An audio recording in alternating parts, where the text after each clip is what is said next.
ఓం నమో వెంకటేశాయ నమః. 4th week పూజ చాలా బాగా అయింది. 3 వీక్స్ పూజ కంటే 4th వీక్ పూజ చాలా బాగా జరిగింది. నేను అసలు అనుకోలే ఈ వీక్ పూజ ఇలా జరుగుతుంది అని నేను అనుకోలేదు. ఒక్కొక్కరికి అలా కుదిరిపోతాయి కదా, అలా ఈ 4th వీక్ అన్ని స్వామివారికి అన్నీ కుదిరిపోయినాయి. అలానే అంటే నాకు 3 వీక్స్ కూడా టైం ఉండేది కాదు. నేను పూజ చేసుకుని డ్యూటీకి వెళ్ళాలని ఫాస్ట్గా తొందరగా హడావిడిగా చేసుకునేదాన్ని టైం లేక.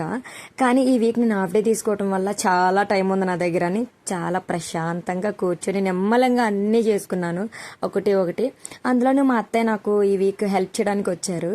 ఆవిడ కూడా హెల్ప్ చేయడం వల్ల ఇంకాస్త తొందరగా పూజ అయింది. అలానే ఇంకా చాలా బాగా అయింది. ఇంకా ఆయనకి ఎంత అలంకారం ఇష్టమో అలానే మాకు వీలైనంతలో ఆయనకి అలంకారం చేశాము అని అనిపించింది ఈ వీక్ అయితే.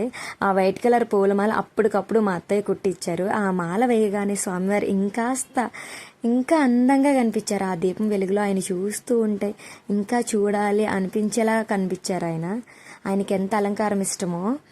నేను కొంతలో అలంకారం చేశాను అని అనిపించింది నాకైతే. ఈ వీక్ చాలా సాటిస్ఫై అయ్యాను. పూజ చూస్తూ ఉంటే చూడాలి అనిపించేంతలా అనిపించింది.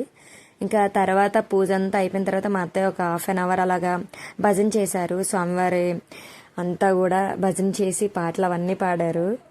బాగుంది. ఈ వీక్ పూజ నాకు చాలా బాగా అనిపించింది. 3 వీక్స్ పూజ కంటే ఈ వీక్ బాగా జరిగింది.